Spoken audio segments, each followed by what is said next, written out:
நம்மளுடைய கிளாஸில் சன்ஸ்க்ரீன் எப்படி மேக் பண்ணணும் அப்படின்றது தான் சொல்லி கொடுத்துருந்தோம். ஸோ சன்ஸ்க்ரீனோட பெனிஃபிட்ஸ் நான் சொல்கிறேன்.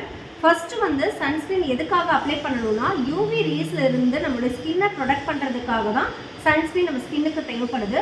அதை ஃபேஸ் அண்ட் பாடியில் நீங்கள் யூஸ் பண்ணிக்கலாம். எங்கெல்லாம் உங்களுடைய ஸ்கின் வந்து வெளியில் தெரியுதோ அங்கே எல்லாமே சன்ஸ்க்ரீன் அப்ளை பண்ணிட்டு போங்க.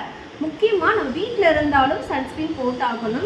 ஏன் அப்படின்னா நம்ம வீட்டில் இருக்கும் போது கூட நம்ம மொபைல் பார்க்குறோம், லேப்டாப் யூஸ் பண்ணுறோம், இல்லைனா சமைக்கும் போது இந்த மாதிரி ஒரு விதமான ஹீட் வருது இல்லையா? ஸோ அதனாலையும் நம்மளுடைய ஸ்கின்ல அந்த ஒரு ரேடியேஷன்ஸ் வரும்போது நம்ம ஸ்கின் வந்து என்ன ஆகும்னா டேன் ஆகும்.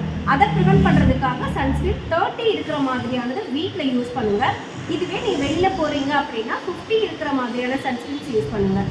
ஸோ சன்ஸ்க்ரீன் எப்போ யூஸ் பண்ணணும் அப்படின்னு கேட்டிங்கன்னா வெளியில் போகிறதுக்கு 15 to 20 minutes பிஃபோர் உங்களுடைய ஸ்கின்ல அப்ளை பண்ணிவிட்டு ஜென்டலாக டேப் பண்ணிவிடுங்க. சன்ஸ்க்ரீன் ஃபுல்லாக அப்சர்வ் ஆனதுக்கப்புறம் நீங்கள் வெளியில் போகலாம். ஸோ இந்த மாதிரி உங்களுடைய ஸ்கின் கேர் ருட்டீனில் சன்ஸ்க்ரீன்ஸ் யூஸ் பண்ணிகிட்டே வாங்க. ஸோ நெக்ஸ்ட் வீடியோவில் இந்த மாதிரி சன்ஸ்க்ரீன் எந்தெந்த ஸ்கின் டைப்புக்கு கொடுக்கலாம் அப்படின்னு சொல்லிட்டு நான் அப்லோட் பண்ணுறேன். மறக்காமல் நம்ம பேஜை ஃபாலோ பண்ணிக்கோங்க. இல்லை இந்த மாதிரி ப்ராடக்ட்ஸை நீங்கள் மேக் பண்ணணும் அப்படின்னாலும் கிளாஸஸ் இருக்குது. நீங்கள் எனக்கு வாட்ஸ்அப்பில் ரெஜிஸ்ட்ரேஷன் பண்ணிக்கலாம். Thank you so much.